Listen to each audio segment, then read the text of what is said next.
नमस्कार। आप देख रहे हैं स्पेशल कवरेज न्यूज। मैं हूं आपके साथ शिव कुमार। मेरे साथ हैं वरिष्ठ पत्रकार आदरणीय आलोक पाठक सर। स्वागत और अभिनंदन। उत्तर प्रदेश में आज एकाएक सियासत में बड़ी घमासान मच गया। ये एक सामने आपके तस्वीर है और इस तस्वीर पर लिखा है अखिलेश का लियारी राज। मैं अखिलेश के लियारी राज से पहले यह जानना चाहता हूं, क्या भारतीय जनता पार्टी के समर्थक ये मान के चल रहे हैं कि उत्तर प्रदेश में परिवर्तन तय हो गया है? तभी तो अखिलेश का लियारी राज होगा। अगर सत्ता परिवर्तित नहीं होगी तो फिर कैसे होगा? उन्होंने कई चीजें लिखी। आपको क्या चाहिए? मुख्यमंत्री योगी आदित्यनाथ का एक बच्ची को देते हुए फोटो लगाया गया। सीएम धुरंधर सीएम। अब इस तस्वीर के बाद सपाइयों में भयंकर आक्रोश उत्पन्न हो गया। मामला थाने तक पहुंच चुका है। और इस तस्वीर के पीछे किसकी मंशा क्या थी? तस्वीर लगाने वाला कौन था? इस तस्वीर से अखिलेश यादव की व्यक्तिगत छवि पर हमला बोलकर बीजेपी को फंसाने वाला कौन था? और इस पोस्टर को अगर पिछड़े वर्ग के लोगों ने थोड़ा सा ढंग से ले लिया तो यूजीसी को, ब्राह्मणों की नाराजगी को झेल रही बीजेपी फिर पिछड़ों से कैसे निपटेगी? ये कई सवाल इस स्टोरी में हम आज चर्चा करेंगे। तो सीधा आलोक सर के पास पहुंचेंगे। आलोक सर, अभी तस्वीर हम हटा देंगे। मैं जानना चाहूंगा इस तस्वीर का राज क्या है? आज लखनऊ से लेकर गोंडा तक लगी हुई थी। देखिए, एक संगठन है जिसका आज तक किसी ने नाम नहीं सुना, यूथ अगेंस्ट माफिया। उसने ये होर्डिंग लगवाई थी। उसमें कोई सिंह साहब अध्यक्ष है, कोई तिवारी जी उसमें उपाध्यक्ष है, महामंत्री है। और उन्होंने उसमें अखिलेश यादव को रहमान डकैत बताया है। रहमान डकैत धुरंधर फिल्म में विलन था। सपा के कार्यकर्ताओं को जैसे ही पता चला, उन्होंने लखनऊ में जहां होर्डिंग लगी थी उसको फाड़ दिया। सूचना ये कि उत्तर प्रदेश के 10 जिलों में होर्डिंग लगाई गई। ये साहब जो लोग हैं यूथ अगेंस्ट माफिया, इनका दावा है कि ये कोई राजनीतिक संगठन नहीं है। इतना तो आम आदमी भी समझता है कि बिना किसी राजनीतिक संरक्षण के आप इतनी बड़ी होर्डिंग 10 जगहों पे एक साथ नहीं लगा सकते। ये सिर्फ ये बताता है कि 29 मार्च की समाजवादी पार्टी की रैली के बाद योगी आदित्यनाथ की नींद उड़ गई। आप अखिलेश यादव को बता रहे हैं रहमान डकैत। भाई, अखिलेश यादव से किसी की तुलना ही नहीं की जा सकती। एकदम साफ छवि का नेता है। उन्होंने योगी की, उनको जरूरत नहीं पड़ती मुख्यमंत्री बनने के बाद के अपने खिलाफ जितने मुकदमे उसको वापस लो। फिर तो इतिहास गवाह है कि योगी आदित्यनाथ के ऊपर कितनी गंभीर धाराओं के मुकदमे थे। और जब सरकार बनती है तो उस दिन वो कैबिनेट में नहीं आते, देखता केशव मौर्य करते हैं और सरकार उनके खिलाफ सारे मुकदमे वापस लेती है। पहली बात, आप बता रहे हो कि अखिलेश यादव को, आप बता रहे हो कि भाई अखिलेश यादव की सरकार में, जो भी अखिलेश यादव की सरकार को जनता की नाराजगी थी तो जनता ने 2017 में हराया, 2022 में हरा दिया। लेकिन उसी अखिलेश यादव को 2024 के लोकसभा चुनाव में उत्तर प्रदेश की जनता ने मोदी, शाह और योगी की तिकड़ी से ज्यादा वोट दिया। न सिर्फ उन्होंने 43 लोकसभा सीटें जीती और बल्कि 227 विधानसभा क्षेत्रों में इंडिया गठबंधन को बढ़त था। और किस मुंह से ये बात कर रहे हैं ये लोग? उत्तर प्रदेश में कहां अपराध रुका, जरा कोई बताएगा? सुकुमार जी, आज हम लोग को चर्चा करनी चाहिए तो वो पत्रकार सोनू शर्मा, जिसने पुलिस के सामने जाके एप्लीकेशन दिया था कि मेरी जान को खतरा हो, जिसको कि गोदी मीडिया के दल्ले बता रहे हैं वो यूट्यूबर था। अबे दल्लो, तुम लोग क्या हो बे?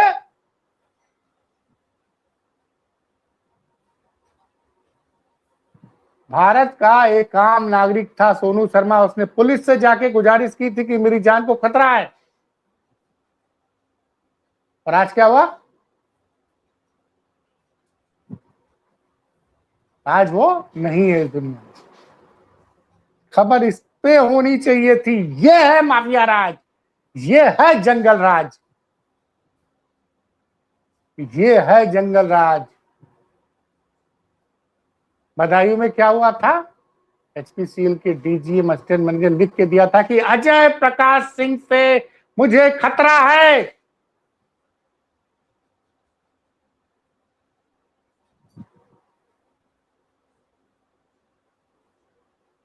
और अजय प्रकाश सिंह ने एचपीसीएल के प्लांट में घुसकर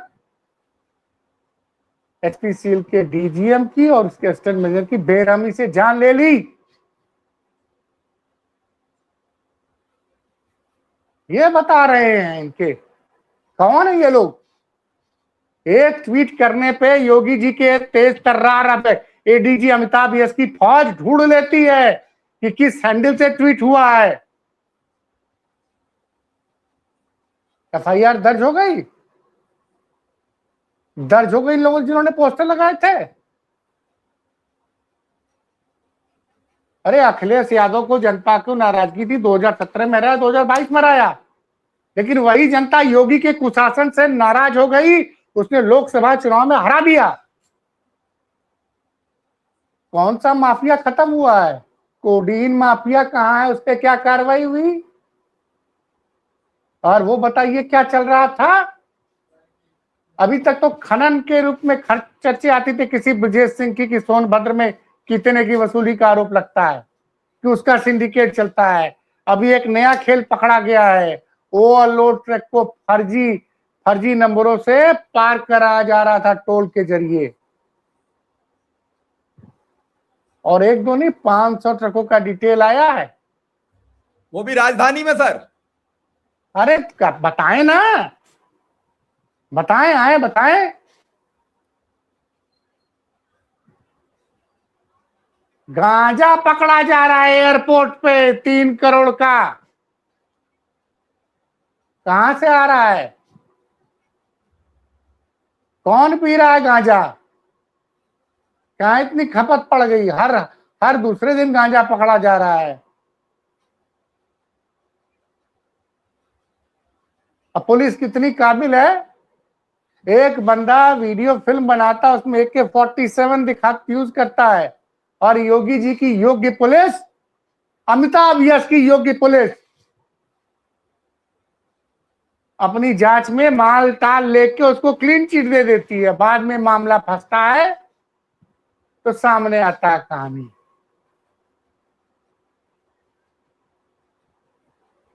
साहब, आप 2024 में भी हारे हैं, और हारने के बाद आपने सबक नहीं सीखा है।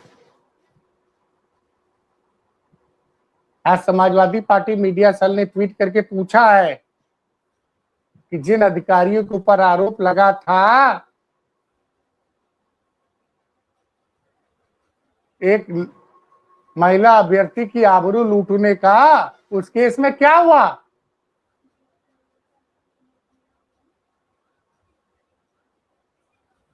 आप बोल रहे हैं, विपक्ष के नेता को बोल रहे हैं, पोस्टर लगा दिए जा रहे हैं, रहमान डकैत बता दिया जा रहा है, हैं? बड़ी बात आप कह रहे हैं कि तो सर इस पोस्टरबाजी के बाद अगर पिछड़ों में नाराजगी बढ़ी तो कैसे भाजपा पिछड़, आप गलत बात कह रहे हैं। अखिलेश यादव के साथ समाज का हर वर्ग खड़ा था। 44% लोगों ने समाजवादी पार्टी और इंडिया गठबंधन को वोट दिया था। सिर्फ पिछड़े ही नहीं है, समाज का हर तबका इस वक्त अखिलेश यादव के साथ खड़ा है।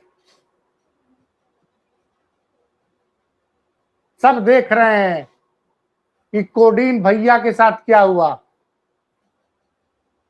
कोडीन माफिया पे क्या कार्रवाई हुई।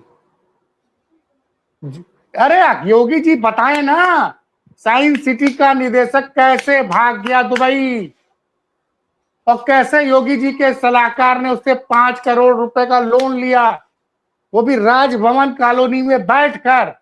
उस पर योगी जी ने क्या कार्रवाई की, क्या कार्रवाई की योगी जी ने।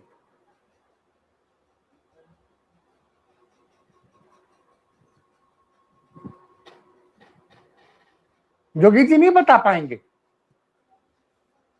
साइंस सिटी का मालिक 70,000 करोड़ लेके उत्तर प्रदेश के आम आदमी का लेके भागा हुआ दुबई। बड़ा हल्ला मचा रहे थे ना कि दुबई में गिरफ्तार हो गया, वो लेके आएंगे, क्यों नहीं लेके आ पाए अभी तक। बीच में बड़ी चर्चा हुई सर कि वो गिरफ्तार कर लिया है, वो अब जल्दी यूपी आने वाला है और हवाई जहाज यहाँ चले गए कि वहां चले गए, फिर कहाँ रह गया वो। भाई साहब विकास दुबे वाला हादसा होगा, क्योंकि विकास दुबे जिंदा रहता तो बहुत से लोगों का पोल खोल देता।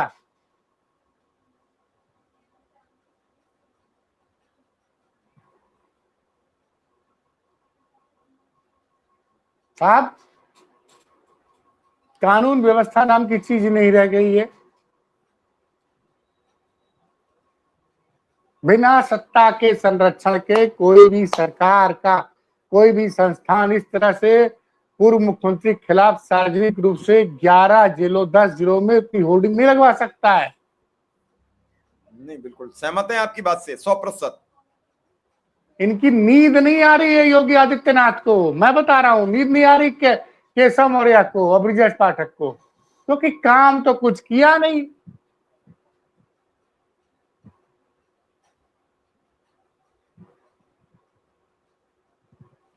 तो क्या किसी की सर छवि खराब करके आप कुछ कर लोगे? जनता के मध्य काम नहीं किया है। अरे किस मुंह से ये भाजपाई बात करते हैं। इन्होंने तो अखिलेश यादव को राम विरोधी रामद्रोही बताया था और उसी की अयोध्या की जनता ने हरा दिया था। योगी आदित्यनाथ को तो 4 जून 2024 को इस्तीफा देके वापस चले जाना चाहिए था कि आज तो प्रभु श्री राम के दरबार में मैं हार गया। और नरेंद्र मोदी किस मुंह से शपथ लिए 240 सीट पाने के बाद, और कि हम अयोध्या हार गए।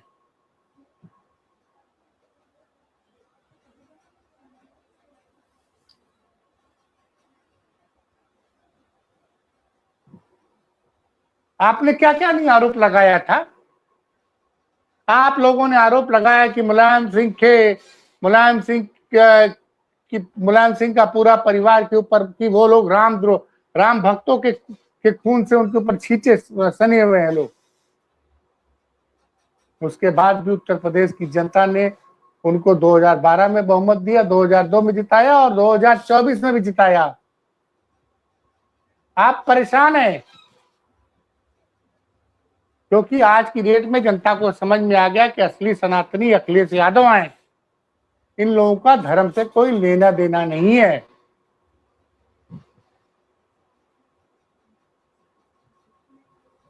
इन लोगों का कोई लेना देना धर्म से नहीं है।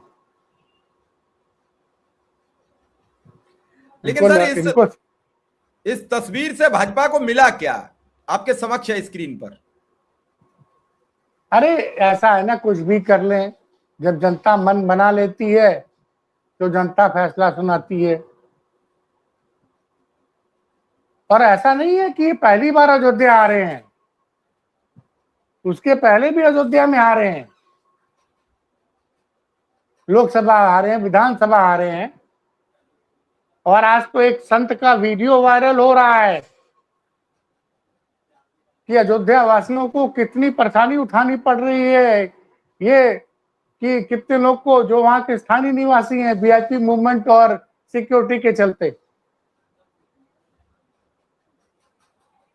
क्योंकि कॉपीराइट का मामला हम आप दिखा नहीं सकते हैं। जी बिल्कुल। तो आलोक सर फिर क्या दिख रहा है उत्तर प्रदेश में ये सब चीजें बवाल करने से? क्या अखिलेश की लोकप्रियता पर असर डाल पाएंगे? आप मुझे बताइए कि किसी भी संवेदनशील राज्य में अमिताभ जी आप भी सुनिए, आप भी एडीजी लॉ एंड ऑर्डर हैं, और राजीव कृष्णा जी आप भी सुनिए। सोनू शर्मा ने लिख के दिया था ना कि मेरी जान को खतरा है, फिर आपकी पुलिस क्या कर रही थी? यही बात बदायूं में एचपीसीएल के डीजीएम ने कही थी, असिस्टेंट मैनेजर ने कही थी।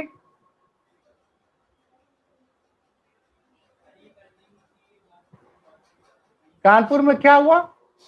नाबालिग बेटी को उसका पड़ोसी छेड़ता था, मां बेटी ने कंप्लेन किया, पुलिस ने हल्के में लिया, दोबारा थाने गई, जब थाने गई तब तक जो उस बेचारी नाबालिग लड़की का लकवाग्रस्त पैरालिसिस की बीमारी से ग्रस्त बाप था, उसको उस लड़के ने बेरहमी से मार डाला।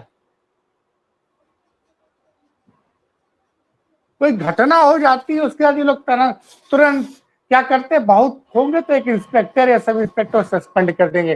किसी आईपीएस पे कोई कार्रवाई करने की हिम्मत ही नहीं है योगी आदित्यनाथ में।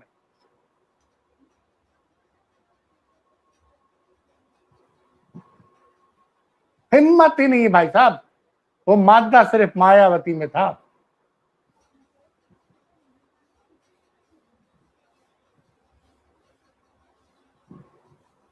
सैकड़ों अधिकारी सर सस्पेंड हुए थे मायावती की सरकार में 5 वर्ष में। आईएएस आईपीएस से योगी जी को डर लगता है, मैं आपको बड़ी बात बता रहा हूं, डरते हैं योगी जी, इसलिए कार्रवाई नहीं कर पाते। कोई ना कोई डर है उनके अंदर, कहीं ना कहीं कोई डर है उनके अंदर।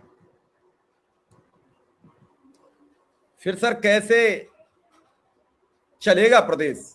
आप इतना बताइए, बड़ा प्रदेश, इतनी बड़ी बड़ी घटना हो रही, कहीं कुछ हुआ?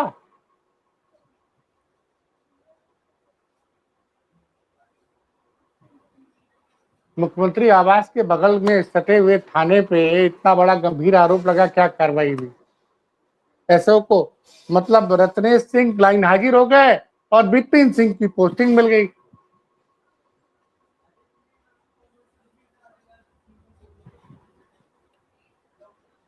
कुछ पता नहीं।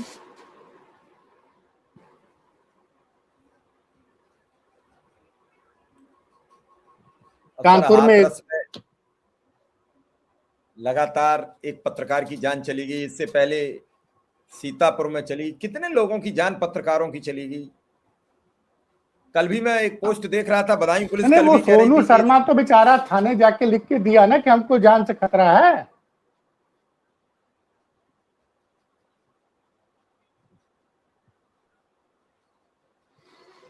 आप शिवकुमार जी, ये जो भी हो रहा है, ये जनता को बेवकूफ बनाने की कोशिश मत करिए। अब हिंदू मुसलमान नहीं चल पाएगा। हिंदू मुसलमान की राजनीति को 2024 के लोकसभा चुनाव में जनता ने नकार दिया है। उसको तो लॉ एंड ऑर्डर एसआईआर के जरिए वोट कट तो रहे हैं, अभी बंगाल में कट गए, यूपी में कट जाएंगे। उन्हें पता है कि अखिलेश सेकुलर आदमी है, अखिलेश को सभी धर्म संप्रदाय के लोग चाहते हैं, बड़ी तादाद में माइनॉरिटी का वोट कट जाएगा, पता ही नहीं लगेगा। ऐसी बात नहीं है।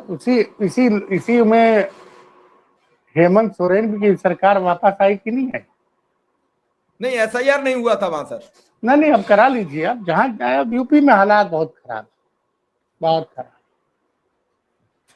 और ये जिस तरह से लोग डर रहे हैं ना अखिलेश यादव से, ये अखिलेश यादव की लोकप्रियता। सर डर है किसका, ये भी थोड़ा जानना चाहेंगे, ये डर है किसका? आज पोस्टर के बाद अखिलेश यादव ने एक ट्वीट किया, जरा वो ट्वीट लगा दीजिए। ठीक है सर। क्या लिखा है? एक तस्वीर बहुत कुछ कहती है। इस विवाद के बाद अखिलेश यादव की तरफ से बड़ा सधा हुआ ट्वीट आया।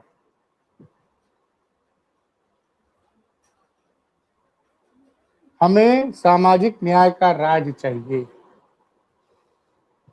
पोस्टर विवाद पे वो कुछ नहीं बोले। ट्वीट लगाइए, हमें सामाजिक न्याय का राज चाहिए। योगी जी, आप मुझे बताइए कितने दलितों को आपने डीएम बनाया है?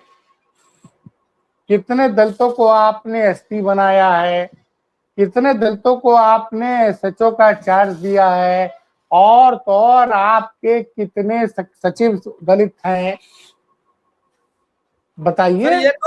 ये तो हमने और आपने पिछली साल सवाल पूछा था। हम जब तो रोज पूछेंगे, क्योंकि आज आज गोदी मीडिया डिडोरा पीट रही है कि अंबेडकर जी की मूर्ति पे छतरी लगेगी, हर विधानसभा को कितने करोड़ का बजट दिया गया, 1 करोड़ का, 403 करोड़ का बजट दिया गया है।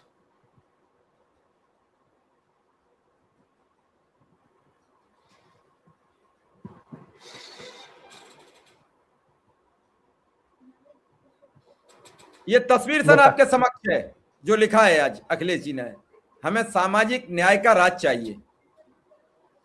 बस इसी से डर है, इसी से डर है। जिन लोगों ने पिछले 10 सालों में योगी राज में अंधाधुंध मलाई खाई है, वो लोग बौखला गए हैं कि अगर योगी जी की सरकार चली जाएगी तो हम लोग को मलाई नहीं मिलेगी। इसीलिए वो लोग अखिलेश यादव की छवि खराब करना चाहते हैं।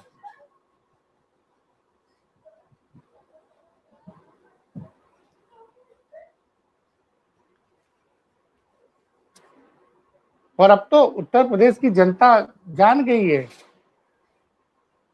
कि असली सनातनी कौन है। शंकराचार्य से योगी जी का जो विवाद है ना, वो विवाद भारतीय जनता पार्टी को बड़ा नुकसान पहुंचाएगा। अभियाल लखनऊ में आसियाना में एक बच्ची के साथ गैंगरेप करते हुए 5 युवक पकड़े गए हैं, क्या कहोगे? आज गाजियाबाद में सुबह एक 16 मंजिल से बच्ची फेंक दी गई, क्या कहोगे? बहन बेटियां सुरक्षित नहीं है, और ये नमूने बोल रहे हैं कि अखिलेश यादव रहमान डकैत है। दर्शक बताएं अंत में कि असली रहमान डकैत कौन है। बस बिल्कुल सर, आपने सही सवाल किया और हमें दर्शकों के सवाल का जवाब का इंतजार रहेगा जो आपने सवाल किया है। आपका बहुत बहुत आभार, बहुत बहुत धन्यवाद।